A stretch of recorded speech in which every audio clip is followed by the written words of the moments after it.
Hello, my fellow schizotypals. What up, doe? Did you hear that noise? And welcome back to Highlight with Carlisle Fletcher, episode 24, baby. Hell yeah. But it has been a hell of a weekend. Hell of a weekend. I'm gonna be honest with you. I got no fucking plan for today's episode. We're hanging out. No intro even. As you can see from the video I uploaded yesterday, I uploaded two videos yesterday because we were late because of flooding, losing power, things like that. The neighborhood just was very. It was pretty much everything north west of downtown to Dearborn was out of power. So I'm gonna be editing some footage once I can get it on my computer to show you guys that. But that's kind of hard to research things when you got no power, electricity, or battery. But what I wanted to talk about, what I wanted to open up with, anyways, I felt like it would be interesting to kind of explain to people, not explain, but show to people. This is just Bob. This is Bob's work. I fucking love Bob. Shouts out shouts out Cannabis Therapy Magazine, obviously. They're the Sheck family, but. So a new molecule in chestnut leaves disarms dangerous staph bacteria. So this is a bacteria that kills 35,000 in the U.S. alone a year. And I think it's these Italian people showed some scientists that they're like, hey, yeah, look, like this traditional medicine that we use actually contains or is able to fight off the staph infection. And the scientist found that it was a molecule that they could isolate, which was able to become a pharmacological agent to treat this disease. And this is also really similar to aspirin, where aspirin comes as a willow extract. So it's like the like power behind that was that it started off as like people just used willow forever, and then around turn of the millennia, people started using extracts and more traditional pharmacological agents. So I think that this just highlights an interesting way about how medicine develops, where a lot of it is just plant extracts, so it's like willow does work to relieve headaches and things like that. I think it's very interesting. So you start with willow, you go to acid, and you make it into an extract, and then all of a sudden you have that pretty white pressed pill or red pressed pill. So I just thought that was something to highlight. Because, this is how medicine is made. It's like it starts with a plant, becomes an extract, then we find a way that it can work. And also keep in mind there's literally hundreds of cannabinoids, So, man. And this is Cannabis Tech. Obviously, lots of love for them, too. I don't know why I had this article up. But this is written by Christina Etter. So why regulation, compliance, and testing matter in cannabis. I'm just going to go through this because I think this is also I'm going through some general news just because we're catching up. But although rules may be a foreign concept to a once illicit market, history has proven that regulations in agriculture, food production, and pharmaceuticals are critical for consumer safety, and the same is true for cannabis and hemp.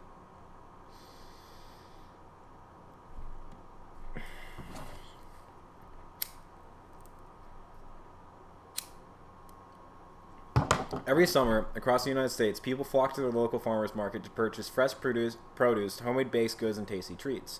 Naturally, most assume that the locally produced goods are high-quality organic foods. But how do they know? Anyone can label a product and say it's naturally produced, but that doesn't necessarily mean that it is. Shoppers have the best intentions when supporting a local business, a mom-and-pop shop, or a bohemian brand. But the producers have the best intention when it comes to their customers. Horrifically, many small cannabis producers are struggling compliance under the guise of free enterprise. Unfortunately, in doing so, they aren't just setting themselves up for failure, they are threatening consumer safety and possibly permanently damaging the integrity of an industry. Now, I would really pair this in to a common Rick Thompson argument, where Rick always brings up the fact that when we were living in a caregiver Michigan, so when private citizens were growing cannabis for private citizens, we never had a death. We never had these horror stories of people who were just getting fucked up, So it's that's real free enterprise, And it's like people taking care of people, and it was very lowly regulated, but it was still safe because it was done because people cared about it, not just to make money. So unfortunately, in doing so, they aren't just setting themselves up for failure. They're threatening consumer safety and possibly permanently damaging the integrity of an industry. A recent study published in the Journal of Rural Studies surveyed 362 cannabis farmers in California and found that many were skirting compliance and still dealing in illicit market activities. Many cultivators blame the cost of compliance and administration hassle for the defiance. The study raises an interesting question. What comes first in cannabis, consumer safety or company profit? Unfortunately, the answer isn't as straightforward as we'd hope. Cashing in on cannabis. When cannabis started its path towards legalization, compassionate care was the most common phrase heard in support of the charge. Decriminalization and the establishment of medical programs meant alternatives for those who had a few other options. As success stories started leaking out of the world about a natural herb that had the potential for a different approach to health and wellness, the industry began to blossom. Yet if we go back in time and listen to the pioneers, the activists, and the advocates, no one said, let's legalize cannabis, I want to get rich. Well, at least not solely, and not out loud. No, they wanted to legalize cannabis to help people who were suffering. Thus, the industry began on a more altruistic foundation than simply enterprise. State by state, the movement grew, and today what was once considered a pipe dream is coming to fruition. But sadly, the mass dash to cash in on the green rush also created opportunities for less than stellar business practices, both intentional and unintentional. Produce, pesticides, toxins, oh my. Shoppers are becoming increasingly conscientious of what they put in their bodies. We are learning that preservatives, artificial ingredients, contaminants, and toxins in everyday products can cause more harm than good. But without regulation, consumers don't know what they're consuming. New research on sunscreens found an alarming number of products containing benzene, a known carcinogen that can cause leukemia. In the world of agriculture, pesticides, herbicides, and chemical fertilizers have been used for decades, and we are acutely aware that most of our foods contain trace levels of residual cultivation chemicals, but we don't inhale broccoli. While slathering carcinogens on our skin or eating trace amounts of pesticides sounds terrifying enough, think about inhaling them directly into a delicate and critical internal organ, your lungs. As a natural phytoremediator, hemp and cannabis absorbs toxins within their environment. Therefore, without regulation, cultivation standards, and testing requirements, cannabis and hemp crops and the products produced with them can present significant health concerns. For example, suppose a farmer in Iowa who's been farming pesticide-heavy corn and soybean for decades decides to try his hand at hemp instead. In that case, the first several rotations of his hemp crop will likely contain toxins, as hemp will work to remediate the contaminated soil. Even if the cultivator is supremely careful in their cultivation process, thanks to pesticide drift, it may not matter. If their neighbor who doesn't care about compliance uses Eagle 20 or some other toxic substance, their crop will likely be contaminated too. Post-harvest processing mistakes and shortcuts. Poor cultivation practices aren't the only way to introduce contaminants into cannabis products.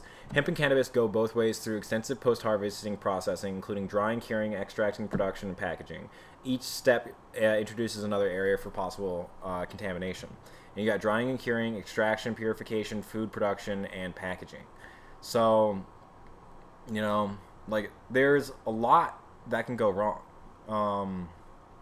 During drying and curing, the plant can get mold and fungus, which obviously is dangerous to consume. It can become a breeding ground for also bacteria and mycotoxins. You can also get residual solvents in the extraction process. And they can also extract the toxins by accident.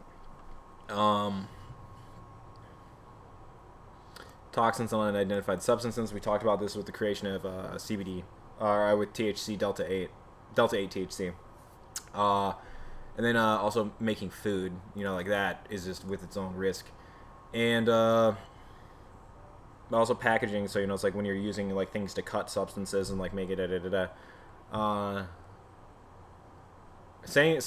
protect the consumer, honor the culture, and grow the enterprise.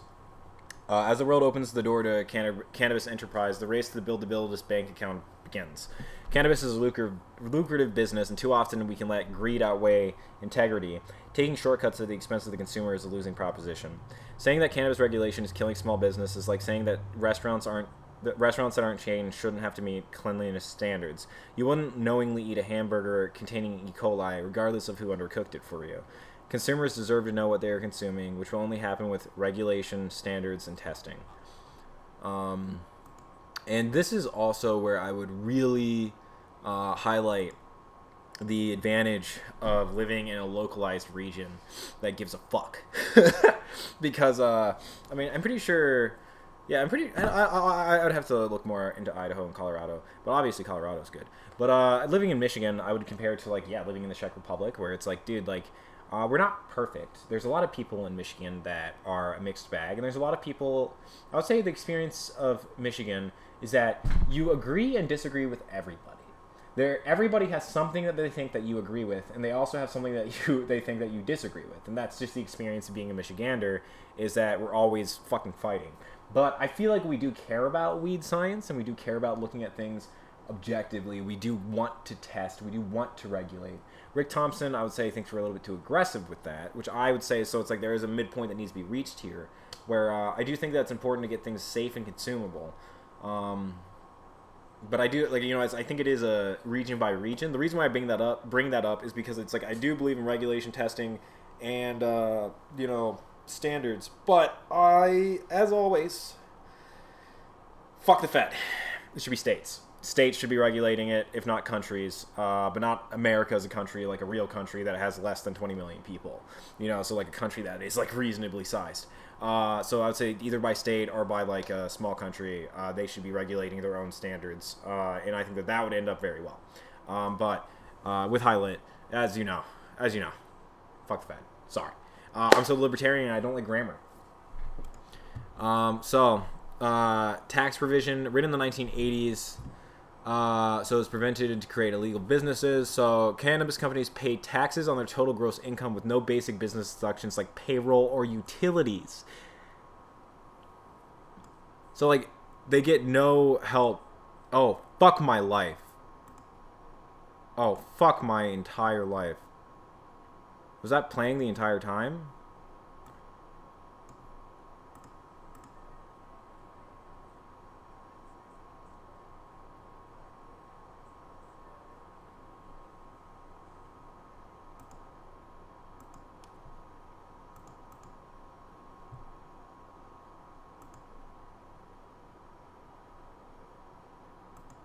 It doesn't look like it captured, so I guess we'll just continue on with the rest of the show. But, listen, I'm tired. So if there was music in the background for that, I apologize, and I'll be hit with a copyright thing, and that'll just be what happens. But it wasn't showing up on my, like, you know, on my list of things that I have. So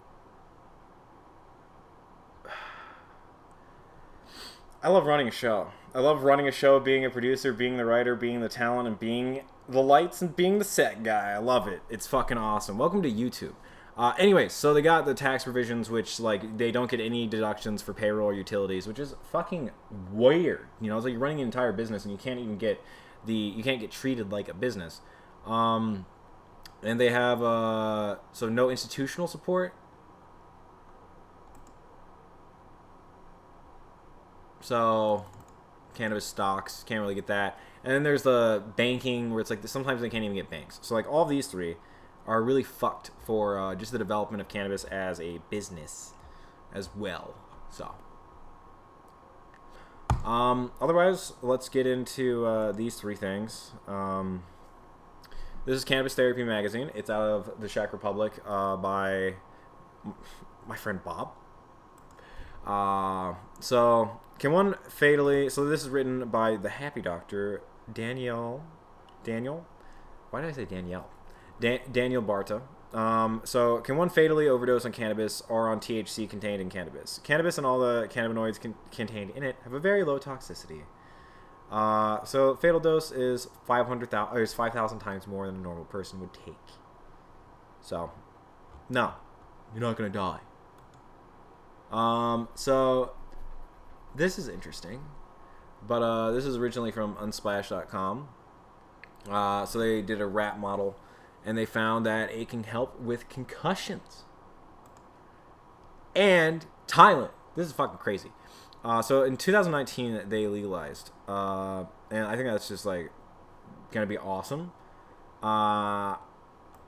and they're gonna like just kind of break into getting into more of the more of the consumer level market. So if you press this one, you can see the Czech version of the paper, and you can see that it's a little bit more active. And this is the paper.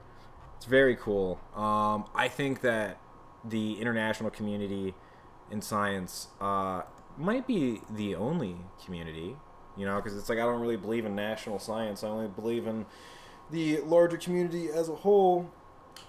So that's where I stand with it. But wow, I'm gonna be so pissed off. Wrap up. Point is that we got, so the way that science works is you get a molecule such as like the thing that we found in this chestnut leaf, which can be used to fight a staph infection that is treatment averse, or it's like resistant to treatment. And this is the same way that we found aspirin, because aspirin was just a willow extract, because we added this traditional medicine, which was willow, that we used to treat headaches. They isolated the molecule, which is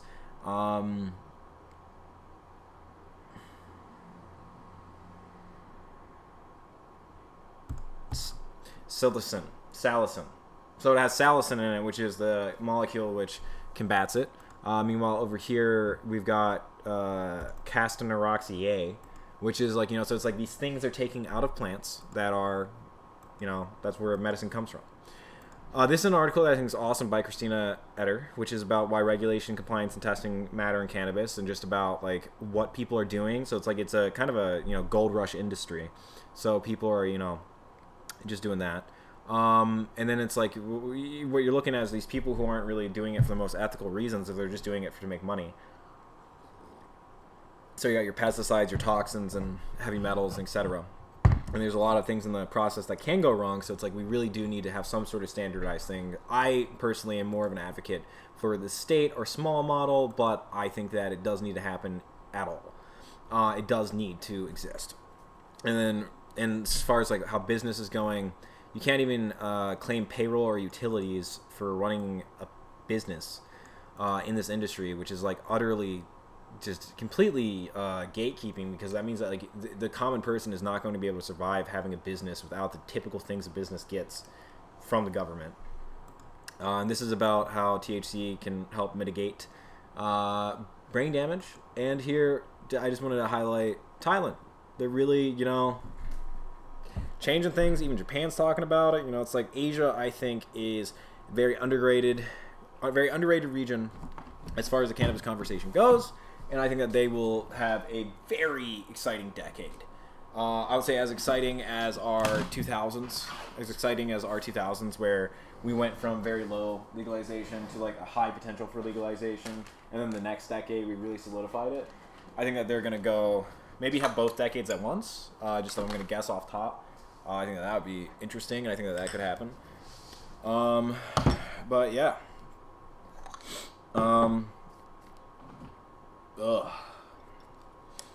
So, what my weekend has been about is that, so the Detroit River it flows into the lake, it flows into Lake Erie. But the way that rivers work, I'm sure that most people know this, but the way that rivers work is that there's tributary rivers. And so, like a delta is like when several rivers meet, but those are like rivers of like relatively similar sizes. Meanwhile, a tributary is a smaller river that feeds into a main river that then feeds into a lake or the ocean. So a tributary river to Detroit, the River Rouge River, flooded, which is what caused, at least to the best of my knowledge, during the rain, that flooded, and then it literally completely filled highways. Completely. And I have some footage. I showed it on the other stuff. I'm gonna be preparing that soon. As soon as I can make something presentable, I will be doing that. But it's just been, just been a week. Just been a weekend. Just been some time. Fucking crazy. I'll say it's the most interesting neighborhood this weekend. We also had a fucking sinkhole. A sinkhole the size of like a car, and it's like fucking Josh thinks it's 20 feet deep. I don't know how deep it is. Um, yeah, I'm not gonna be honest. I'm just like fucking tired and burnt out from like we didn't have the power went out. Um, the power went out on Friday night, like Saturday morning, Friday night. So like 1 a.m. The power went out. I have footage of the power going out actually, because I was playing Minecraft and I was like on Stone Brick Rock and I was like trying to, just like record playing that while we didn't have internet, and then the lights just started fucking flickering like crazy. So I'll put a recording up. I'll put that in the thing too, because that was just what the fuck. But yeah, so that's just what's been on my mind. Sweden's opening up to Americans on the 30th, in case anybody's interested in that. Yeah, so if you're, just hungering for a cold vacation, they got you. What else is going on? It's fucking hot. But it's not. We have power now, so there's AC and things like that. Isn't that incredible? Woo! I am becoming addicted to Minecraft again. Also reading Logos poetry. Reading Ampersand. Going well. One thing I would say as a compliment for sure is that he definitely... Certain lines have a great meter to them. They have a great, delivery. They're very... I don't know how to describe it, but it's like a da-da-da-da-da-da-da-da. Like he says that well. It's weird. I technically understand poetry, but I don't know how to say what I understand about it. But yeah, there's certain phrases that are just like, yeah, it's fucking tight. I mean, I guess it makes sense that he likes Shakespeare and Blake. I guess Pushkin as well, but it's just like, that's that rhythmic phrasing that sort of reinforces itself. Not reinforces. It's good. Just good. That's a terrible review, but I'm still reading through it, and also my brain's just slogged out. I couldn't fall asleep last night because we had internet. My brain was just like, info.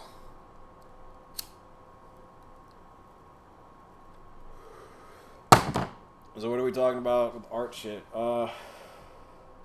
I mean, seriously, so I am starting this DTF thing. Detroit Transit Foundation. I think it's a really funny, Vernon Supreme. Like the fucking joke candidate in the South. I think it's like that sort of joke, and I like it that way. But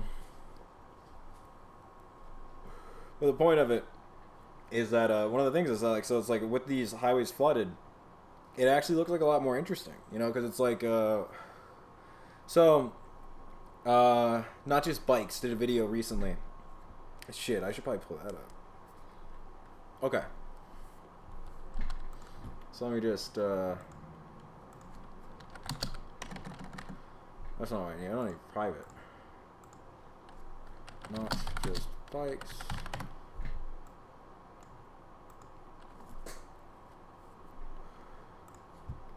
Okay, so he just dropped this video.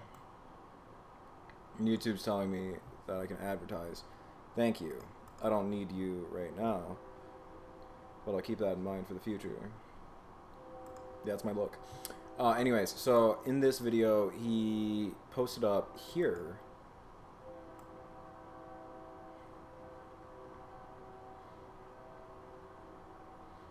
Okay.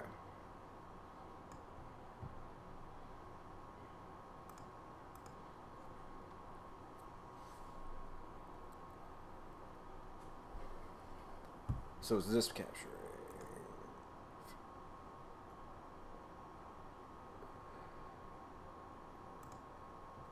So I don't know if this is capturing, but the reason why I have it up, we have subtitles here, so I'll just let it play, and we'll just use the subtitles. I'll get out of the way.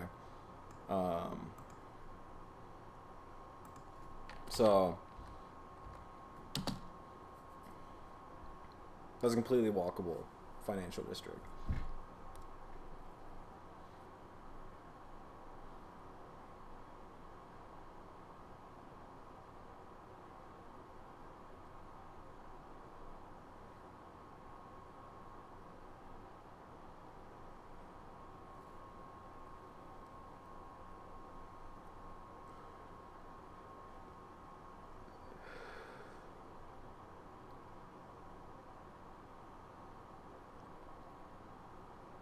Sorry if that's a lot to read.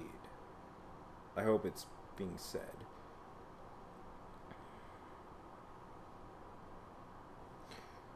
But so the point is that 65 dBA in a sound. So it's like when these bikers come by, it's around that level because they're talking, you know. So it's like that's like the level of noise pollution that is healthy. Meanwhile, like your average moped is like 80, and your average car is like in the 70s or something, you know. So it's like all of this all of the noise pollution. Also, please check out this video. This video is amazing. But that channel is also amazing. I'm obviously a big fan. They do great work. But yeah. So the point is with DTF and Drown Detroit, which is, you know, this is obviously, it's satire. But the point with the program is that it's like if you had these canals, then you would be removing these highways, which are like the highways are like people in the city use them, but like that further reinforces the exurb structure of Detroit. Strong Towns also, so this channel references Strong Towns a lot, and Strong Towns is a wonderful channel, a wonderful group, organization. I forget what level of organization they are. I think they might be a nonprofit. But they focus a lot on this sort of stuff, and one of the things that they discussed was Detroit and the exurbification of it, where they just move them further out and further out and further out. And that's only possible, in my opinion, with a highway. So it's like if you flooded the highways, now you're taking out these exurban people who are constantly making noise, who are constantly driving through the city at like, what, 70, 80 miles per hour? And also, like, so things that he talked about are like how cars are limited to 30 kilometers per hour in most places in the country of the Netherlands. How they have quiet asphalt for their highways, and like you can just notice that like it's more porous asphalt, which is more expensive, but at the same time, if you're gonna have a highway right through fucking downtown, maybe do that. Another thing that's advantageous is that it's like, so in America, I think like a big thing that we really undervalue is the idea that you don't need one direction. You know, you don't need the tram, the train, the airplane, and the car going on the same pathway. You know? It's fine for a tram to go down a street that cars can't go down. That's fine. You know, it's fine to have these weird sort of public structure things that go ways that places can't go. And the reason why I highlight this is that, like, in Michigan, we got train tracks on every motherfucking street.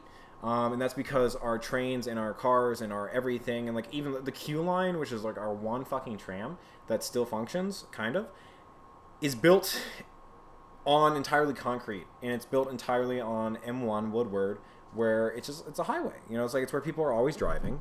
So what that means is that it has to be a mixed use rail. And the reason why that's important is because if it doesn't, so later in this video, he highlights another very quiet part of the city, which is a tramway. This is the only time that it gets loud, which is about like a car. But the thing about this tramway is that it's grass. You know, so like this is entirely grass because it doesn't need to share with cars. And like, why couldn't it be grass if it was shared with cars? Like, why can't you select that thing where the train tracks go over the road? Why couldn't that be grass? Because of ambulances, because of fire trucks, because of, you know, like emergency vehicles. You can't really do that. But if emergency vehicles don't have to rely on a path like this, you know, if like they're not relying on going down this path, then you can plant dirt there. And what that allows you to do, what that gives you, is that it allows you to have dirt there, which reduces noise, it absorbs rainflow, it reduces pollution, it you know, like there's like, you know, there's a lot of things, because it absorbs noise, it absorbs water, it absorbs like dust and things like that. It just makes the urban area more healthy and like quieter. And that's the thing, is that it's like the thesis of this video is that cities are not loud, but cars are, which is very accurate because it's not people. You know, I'll move myself. So see, cities are loud. Cities are not loud. Cars are loud. Places without cars are quiet. So the point is that you don't need to go out to like far into the hinterland to experience peace and quiet. You can also design peace and quiet into the urban fabric, into the design of the city. And that's where it's like you don't. That's where it's like the idea of like having canals instead of highways is that it's like no cars, thank you, none, no cars. We don't need them everywhere. We don't need them everywhere. You know, like the only way you can get to your fucking house in the exurbs is by driving there. The only way that people move throughout the suburbs is driving around, and in the city, you just fucking speed through it. So where's the place without cars? Where's the one place we can go without cars? There's not really one, you know. So it's like that's the idea of like, can we just remove some highways? Can we just have like some neighborhoods that are pedestrian focused? Can we just pedestrianize some of America? The $1 billion idea that we've come up with is that, so what I would say, this is my bet, the only gamble that I think we have to save American cities, to save American architecture, to save the design of this country, is to healthily urbanize our cities, is to re-urbanize our cities, because we had good models. With Wrath Unknown, he talks about how every city starts as wooden structures that are then replaced with brick and reinforced and built out of. Like, you know, like that's the basic structure. So it's like, that's what we should be doing, is that we should be doing, you know, it's like,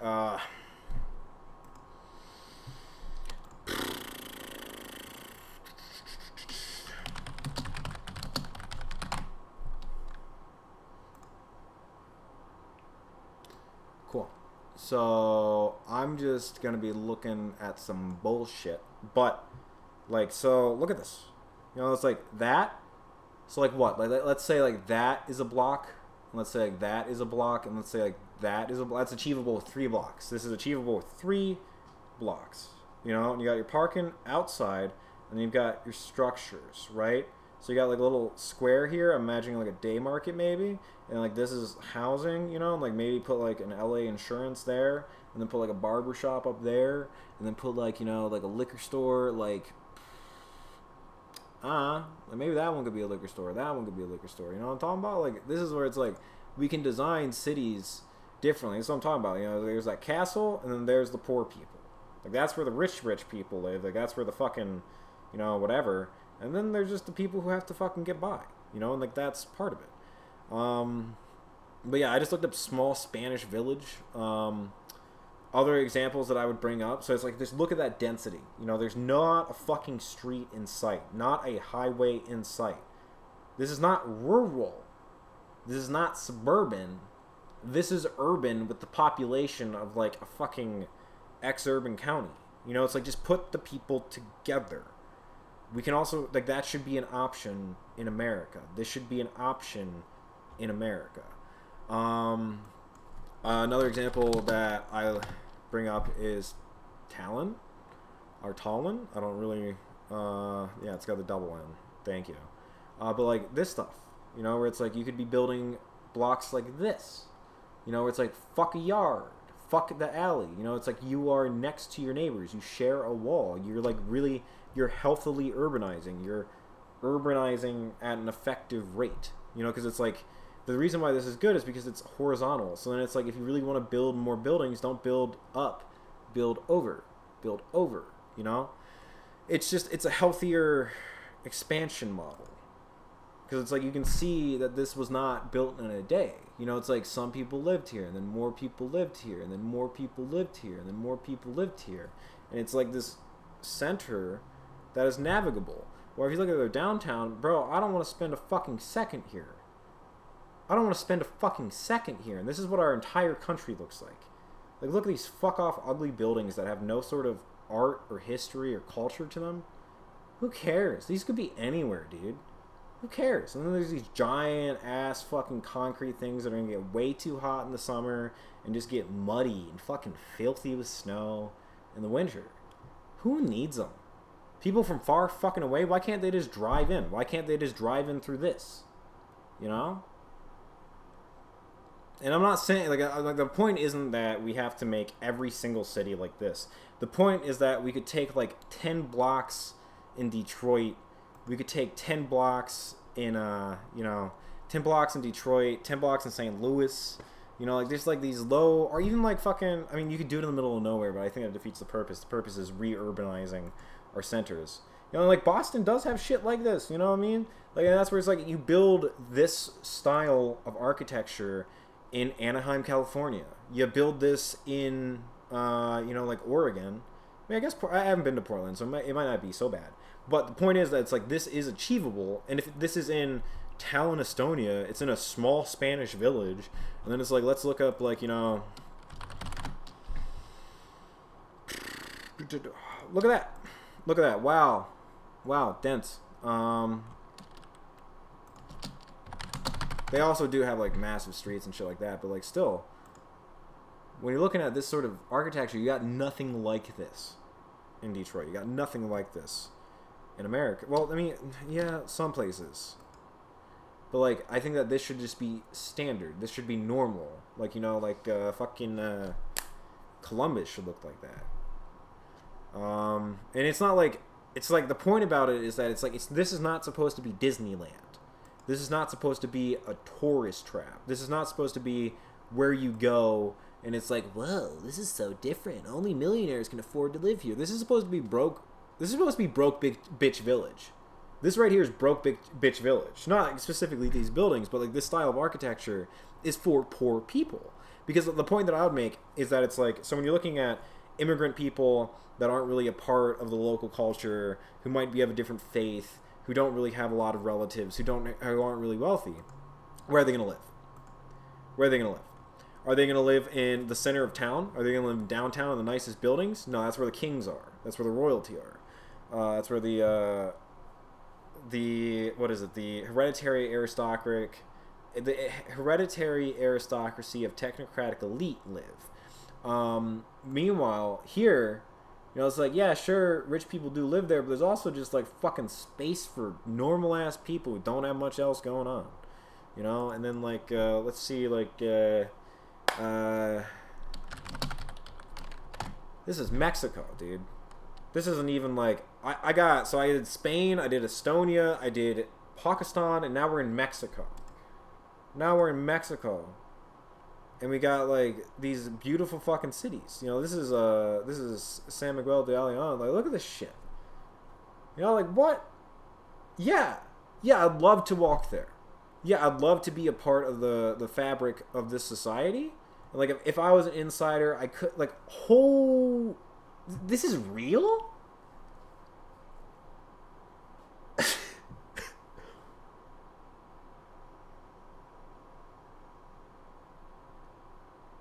I'm sorry, but we're the rich country. We're the incredibly successful country that people from here flee to make money?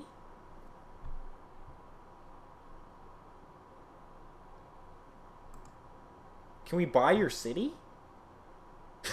Like, dude, I don't know. This is insane. That's gorgeous. That's gorgeous. That's so much better than anything I've ever fucking seen in California. You know? And then you also got your old, you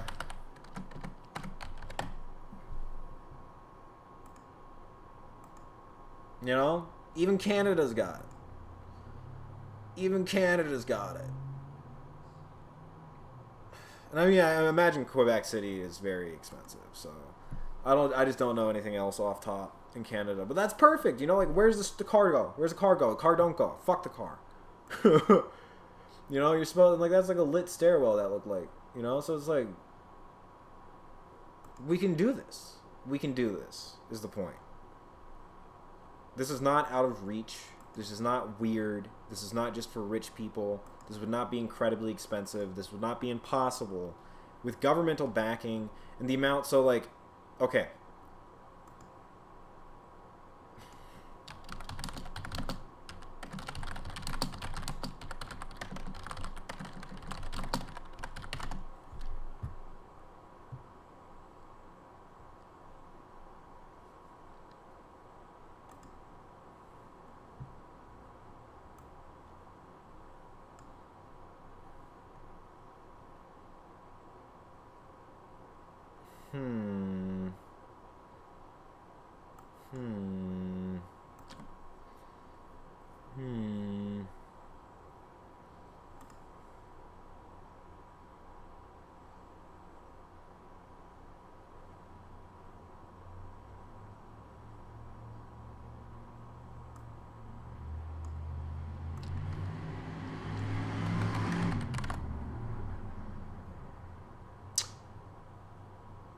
67?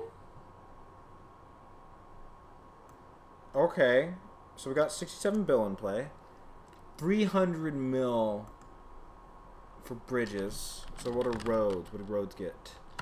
Roads. Infrastructure. 3 billion.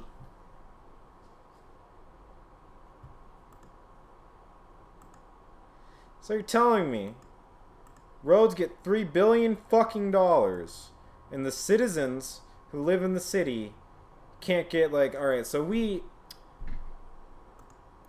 the team and I ran the numbers. We estimate you could healthily urbanize 4 blocks with 1,500 bedrooms. So, like, so 3-bedroom houses, 500 300-bedroom houses on 4 blocks. You could do that for $35 million. That's what we estimated. So just as this idea would be that it would cost $35 million to buy empty lots, 4 empty blocks of city land, and then do entirely new constructions. The idea that we would have, so I mean, like, I guess I'm just throwing these ideas out there, but the point is that we don't have the budget. So if you steal this idea, thank you for at least fucking doing it, but fuck you. And if you want to work together on this idea, please contact anytime you'd like, because I'm advocating this position. Is that, so yeah, $35 million to build 500 houses that are 3-bedroom out of concrete and, like, stucco. So, you know, like, you make it look, I think that the most reasonable thing we could do is, so, like, what's fucking... Alright, so you make them all out of concrete and you paint them these colors, you know what I mean? You get some pretty fucking windows, something like that, and you just do that. So that's my idea. I think that'd be like $35 million. And then you could sell each house for, because if each house was like, I think it was 70,000, then you sell each house for 150,000, and then you'd make 70 million, which would be doubling your cost, and like that would be the that's a pitch as a policy position as a city or as a state, because again, it's like $3 billion on a road. I'm asking for 35 million. I'm asking for 35 million. I'm not even asking for 100. I'm not even asking for like part of $1 billion. I'm asking for 35 million to develop 4 blocks, which will then double the money. And then also, so like the point of having these healthy urban centers is that these kinds of places are going to make so much fucking more money per square foot than a broken pothole infested road. So you just buy those 4 blocks, you rip up the street, you repave everything, you make it in that small Spanish style, that small Spanish village. You know, you got this. You spent $35 million to make things look like this in the fucking Denmark colors. You know, this level of fucking density. You rip up the streets and you just make it all one sort of thing. I think that could save the structure of our cities. Because then it would also, I think that people wouldn't move out. Another thing is that old people are supposed to live in cities. Americans think that there's one nationality and there's one country and there's one lifestyle, but there's not. Old people do live in cities and a lot of other places, and it's normal for them to just live and die there. There's urbanites. You know, it's not just like, oh, I'm born in the suburbs and then I come into the cities for my 20s to 30s and then I leave. Like, that's not everyone. There's also people who are just born, bred urban and then just fucking die that way. You know? So. Anyways,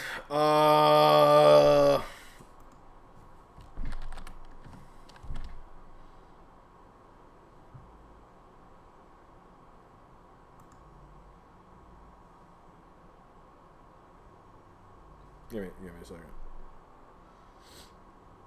Sorry about... Then we got that music from outside. This has just been... Hey, man, the show don't stop. I'm so fucking pissed off because I was halfway finished uploading my... I was halfway finished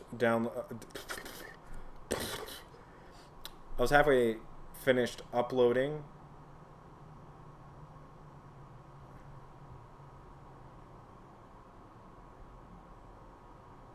Everything freaking out?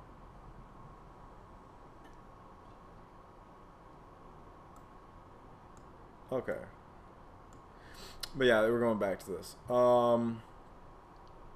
So, Jesus. I'm so fucking out of it. What were we talking about?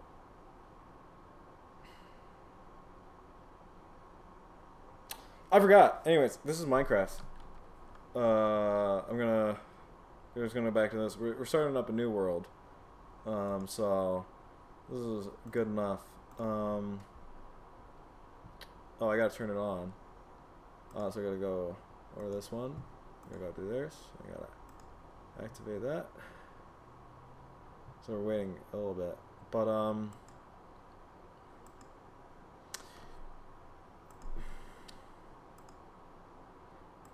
But yeah, sorry about the show don't stop. We were halfway finished uploading on Friday.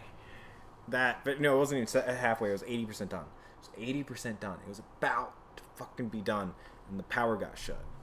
Well, it wasn't even the power. It was the Wi-Fi got shut first, and then the power stopped working, and that's how I knew I was big fucked. So. But anyways, so.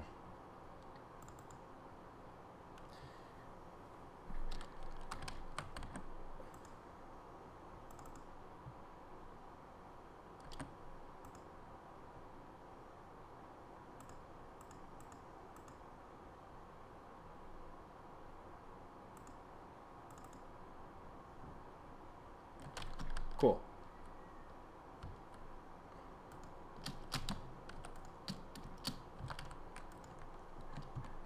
So now I'll do. So just put the game back up. There we go. So this is a little world that we're working on. As you can see, we started with townhomes. It's probably honestly, I don't know. This is just. It's been an addiction lately, and I feel like it's an easy way. I already have these. Cool. So let's just. Cool.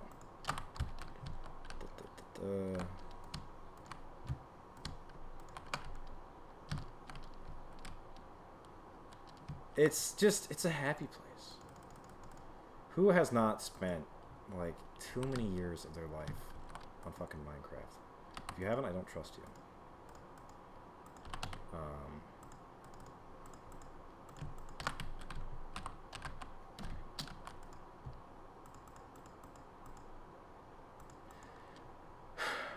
Yeah, I know I'm getting boring. I know that's been happening. That's just the way that life works. I'm also just so fucking tired from like what this what this week has been.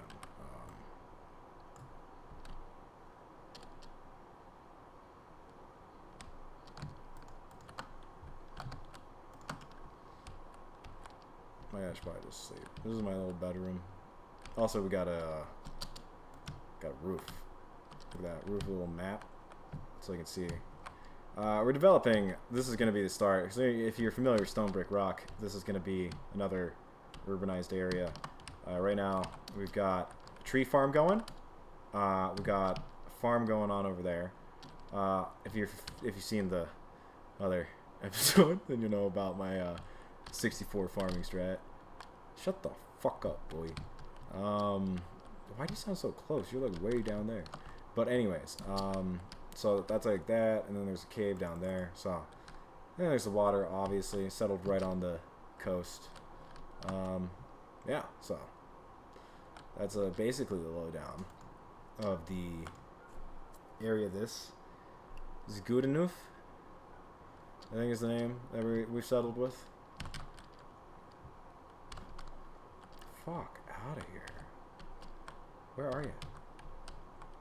Buddy. Don't be, like, moaning in my ear. Where are you? Hello? Oh, ow. Okay. Ow.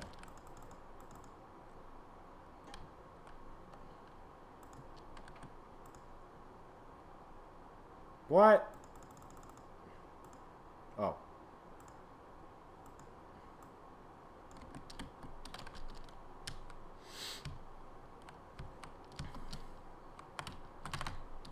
Yes, we are killing time. Can you fucking blame me? Just let me have like a day to get my fucking mojo back. I haven't had power. I'm fucking tired. We don't have hot water either, so it's just like cold showers because of power being out. So just kind of big fucked. So anyways, we got this pretty sick tree farm going. General idea with it is just I don't know, efficiency.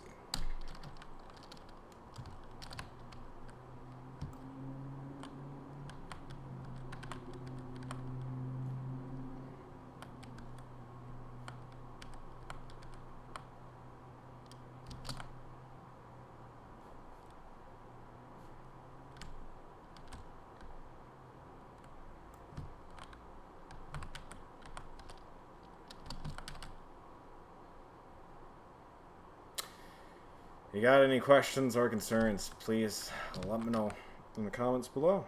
Otherwise, I'm just going to keep doing my little variety show in my corner of the internet. Being tired as fuck because... What even was this weekend, dude? Just also, you can look it up. Just look up Southwest Detroit flooding 2021. You can see it. Like my... I mean, also look at my... No, don't do that. Fuck you. Look up the videos I made on it. I made a... It's called We Do a Little Drown Detroit. That's on Pilot Highlights. Really, really, really, you think that that's going to be the thing? Fuck you. Okay. Yeah, this is a... Tree farms are confusing when you do them in a straight line, but I also think it's part of the funny aspect of them, so I fuck with it.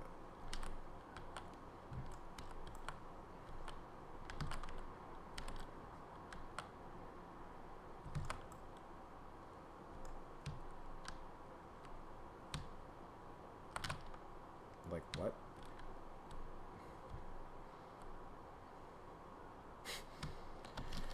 Ugh. I also feel like doing cooking aspects of the show would be funny.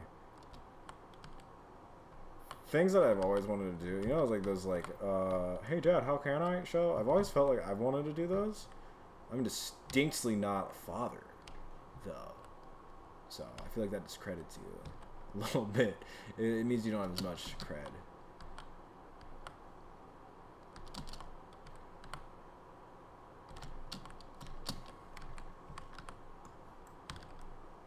Who enjoys the villager noise? Also, why does Pewds sound like one? I don't know.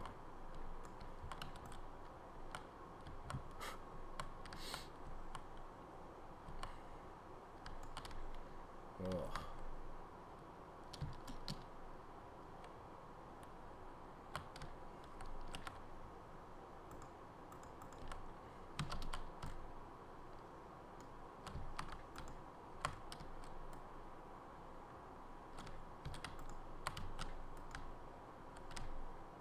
So that's basically the premise of a tree farm. I feel like everybody knows how to do this, but it is so much more efficient than deforesting things. What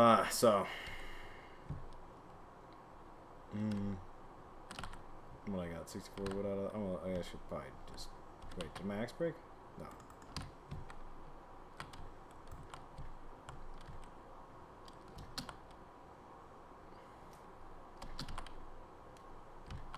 The plan that I have to do... So the next thing that I want to be building is I want to be finishing up the security on that farm. And I want to close it off like my farm in the other world. So, because I feel like that'll just be good to have ready supplies. So like basically that just means another layer of stone slabs on it, and then stone wall.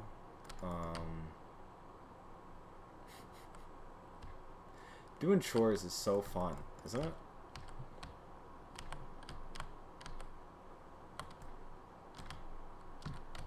And see, it's a self-sustaining farm. We just got all those resources, and now it just goes all right back into the banana stand.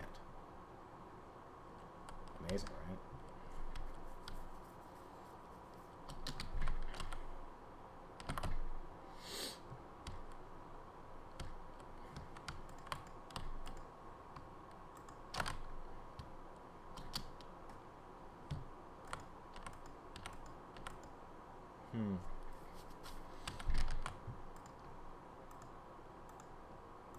Yeah, I was like over 100 wood in like a couple fucking minutes. Nice. Nice. Oh, the farm strat that I go with is this. I like doing this. So it's like, so the tram that I'm gonna be building, because you know me, I fucking love my streetcars. It's gonna be right here. And it's gonna be to the where it hits water. Is the idea.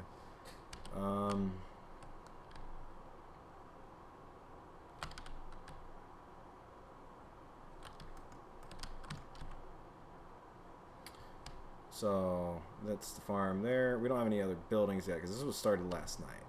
This is literally less than a day of work. But you know me, it's the 64, 64, 64. That's the method farm that I go for because I just like the block. And it also, like, usually that one harvest of that will be enough to give me an entire amount of seeds to do that. And then those two will give me enough to do that, plus more. It's just... Yeah, I do. Yeah, I guess I just farm. Minecraft is a half of a farming game. Especially when you're urbanizing. So, because I need all these fucking resources. This is going to be a neighborhood, obviously. And this is just going to be built out that way. That's the update on this world. We'll check in more with it later. But, yeah. Isn't it fun to just make little aesthetic places to hang out.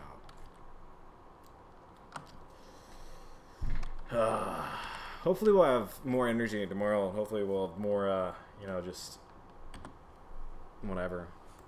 But that's the Minecraft update. Here's villages that we could be building in our very own cities. You know what I mean? This is Carlisle Fletcher, and I'm so tired. If you could please like, comment, and subscribe. Smash that like button. Smash that bell. I'd appreciate it. It'd be cool. Back tomorrow. The show don't stop for shit. We just keep her rolling. And that's why you can depend on us to be your weed science, classic lit, and independent music news source. Go fucking check out Koji Tavi. Oh! We do have a thing to do. Amazing. So, ending off the show, Skeletal Lightning is a fucking great record label. And we are now officially going to have, as a part of the set, we've got awesome shit here. So, this I'll just show off tomorrow. Make it a little bit of a surprise because it's just a dope piece. And I'll show it off to you in a second. Don't worry. But the two pickups that we got that are fucking rad are cool. More of this shit. Love it. But we got that Droughts. That Droughts vinyl.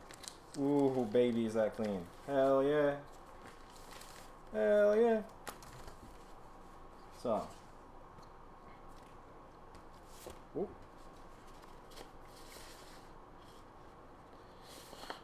Lyrics. And here is the vinyl. I am they also threw it on my porch because this is, Detroit. But, ooh, look at that olive. Look at that green. Oh, that's a pretty record. We've played this on the show. I love Droughts. They're from Chicago. I've shouted them out so many times. But yeah, we're gonna just keep this for the rest of my life, forever, as a treasure. Thank you for letting me buy it. I'm just happy to have it, and it will be going on to the wall when we can, just do some basic stuff to make that a possibility. We can also put something there. That'd be cool. But so that's the Droughts. Stay behind. Cool lettering too. It's like cut out. So, and then we also got All 10. William Boney. Yeah, this is so important to me. I'm so happy to have finally picked up a piece of their vinyl. Yeah, because just like Trouts too. Just that high school shit, bro. And look at that. That is a pretty record. That is a pretty fucking record. Yeah. Oh, I'm excited.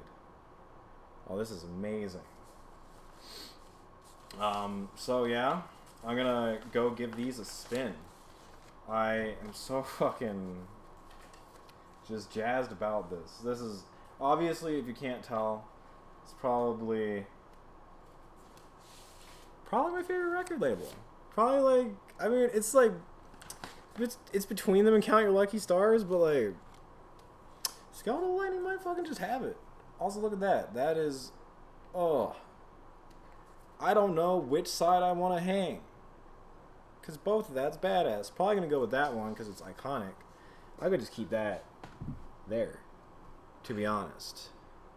But that's the swag. That's the, oh, that looks tight, bro. Yeah, we're probably just going to, that's, oof. But also, so finally, we got that Skeletal Lightning drip. Represent the fucking badass people who made last decade cool. These people fucking defined it for me. I'm so happy with the William Boney merch that I got from them too. So happy with the record selection. Just as far as independent music goes, dude, I cannot sell out more for those folk. I cannot sell out more for those people. I love them to death. Thank you so much for tuning in to High Lit. Thanks for being you. Have a great week. I'm back. Can't stop it. I'll be back tomorrow. See ya.